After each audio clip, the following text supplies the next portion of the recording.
Hello and welcome back to Tony Northeastern, and I'm welcoming you into the year 2020 as well. So welcome aboard. We are starting the year off where we had ended the year. Basically, I'm just going to finish this bridge off. As you can see, I've added some coffee stirring sticks to the top edge just to hide the saw cut. I've still got to do the same there, and I'm going to put some stirring sticks on the inside just to hide up them screw holes. As you can see, I've already made a start, and I'm just going to lay some lollipop sticks in the center as well, just to break it up. And then I'm going to finish it off by painting it. I'm not sure what colour I'm going to paint it yet. Maybe a light green. I don't think I've got a light green bridge on the layout. I've got dark greens, greys and blues, but not a light green. So as you can see, that's one side done. I've just staggered them a little bit, offset them, and they look good when they're painted black. And I've still got the other side to do as well, and obviously still got the lollipop sticks to do it down the centre. Right, while I'm waiting for the PVA to dry on the bridge, I thought I'd make a start on the fiddle yard, identifying all these roads, because once the top baseboard goes on top, I won't be able to identify them. And when you buy these uncouplers, you get one of these with them. And over a period of time, as you can see, I've built up a nice collection just by going to railway fairs and that, and picking them up here and there. They're not 100% brilliant unless you adapt them. When you buy them, they have a nasty square edge on the uncouplers, and you've got to take that edge right off, chamfer it back on a slope, so when the uncoupler on the wagon comes along, it don't hit it, it just lifts up nicely. Obviously this is an old Lima wagon, just demonstrate, there you go, it lifts up nicely now. But before, when it had the square edge on, it used to just kick up, and sometimes on some of the wagons it used to bounce back, or sometimes even knock them off the track. But I find if you do that, take this, you can see it better on that one. I've taken the chamfer off, and it works 100% every time. So that's what I'm doing at the moment, and once I've pinned all these little blocks on, I can then fit these indicators on with the corresponding number. Okay, I've gone as far as I can with that little job. I've ran out of these identification poles, but I've got some on order, so that'll finish that off. So let's return back to the bench. Okay, meanwhile here on the bench, I've painted the underside of the bridge in a matte black using acrylic paints, and it's touch dry now, so we can now flip it over and start painting this side. Paint this side panels and these walker boards that were glued in. Now they're all glued down nice and flush, just need a little rub with some sandpaper on them to smooth them out before I paint them. Okay, I've mixed a green and yellow acrylic paints together, and I've come up with kind of a lovely looking green for the bridge, so that's what I'm going to be using. And I'm just going to start off with the insides first, just to see what we get.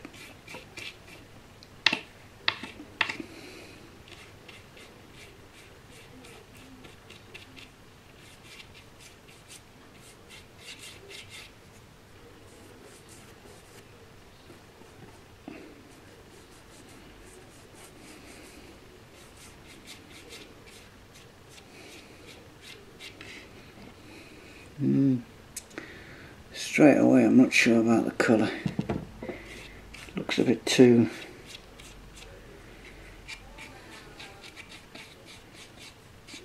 bright.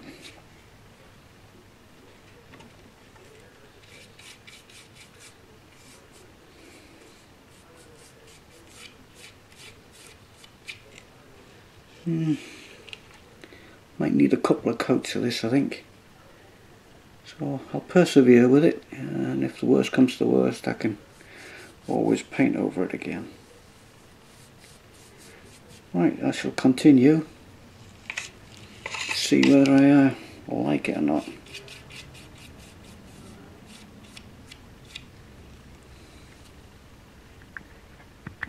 Okay, that's the first coat. As you can see, I'm still not sure about it because it's the grain in the wood is so patchy. It'll need a second coat.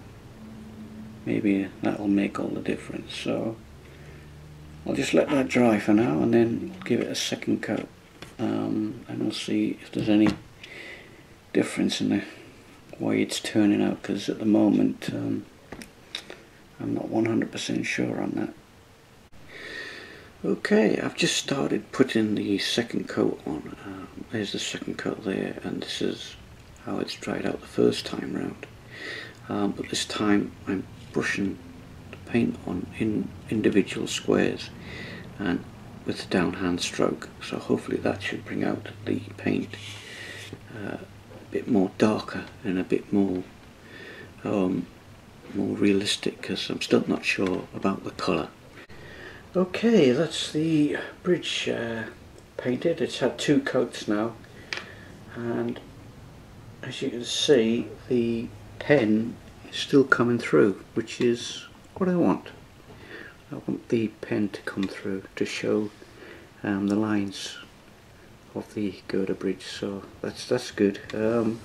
It's looking a bit better, the colour now. It's not so in your face green, so hopefully when that's distressed and weathered it would look a lot better. But we'll leave that for now. We'll let that dry, and then I'll show you what's going on with the baseboard. This is what I refer to as the end of the line. As you can see in the far distance, you can just make out the pull-out drawer and the bridge that we've been working on, and here is where we start putting the first of the baseboard in. There'll be two baseboards. The first baseboard will finish at the end of this pillar here. This pillar and this pillar has been glued and screwed in readiness already. I'll show you the actual board in a minute. But as you can see, we're not too far away from the time dock area over there. So, I've had to profile these pillars here in order for the rolling stock to miss. You'll see why in a minute when I sit the baseboard on. And there's the other pillar. It's going to be made of four pillars. Four pillars will support this baseboard, with a crossmember going across there and there, and in between there'll be two runners which will support the baseboard, and probably a back runner from there to the actual elevated section there. So what I'll do, I'll just put the baseboard on and we can have a look. Here we have a overhead view of the first section. It's just resting on the pillars, and as you can see it's a funny shape. There's the bridge there, just where that little truck is, and as you can see with my scribbles, trying to work out how the track bed is going to go. But that just shows you a rough idea, an overhead view.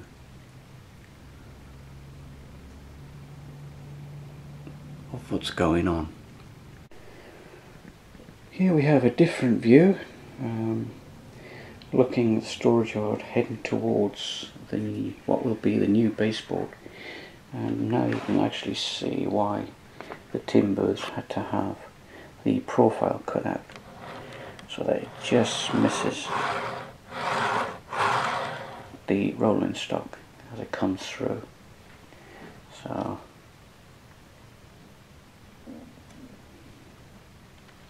So the next phase is to start screwing down this pillar and that pillar, and then we can start working out where I'm going to put the bearers for the baseboard. Okay, all I'm doing is just screwing and gluing this cross member in, because I've fixed this one now on this side, and just using PVA and wood screws. I'm only putting the one screw in, because once the baseboard is screwed onto here, it'll be quite firm enough, quite solid actually.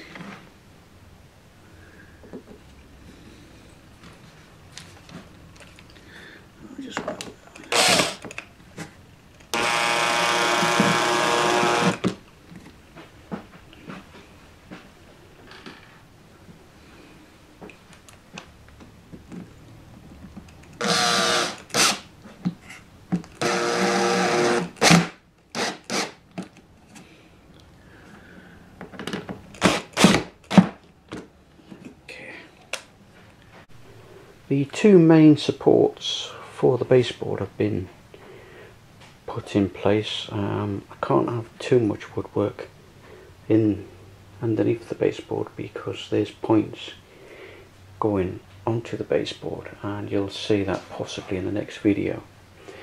But this is a good start. There's 3 holes in that timber. That's for all the cables that'll be on this top baseboard, and the cables will then go down through that hole there. Hopefully there won't be too many cables, but you never know. Okay, as you can see, I have now tied in the 2 main supports with some extra cross members, one there and one over there. And that's going to give it quite a good support. I'm not going to put any cross members in the middle, the reason being, like I said before, there's going to be point works and crossovers there and there, which you will see in the next video. I don't think I've got time to do that at the moment, so what we'll do, we're going to leave that there now and let the glue set, and then just tidy up, and then we'll go back over to the bench. Okay, here we are back at the bench, and as you can see, I've decided to break up the green using some very light hump roll grey, just to see what it looks like. And I think if I did that all the way along, I think that would look a lot better than just plain green. So I shall give that a go and see what it looks like afterwards. Right, I have now put the bridge back in situ, and it's turned out quite well.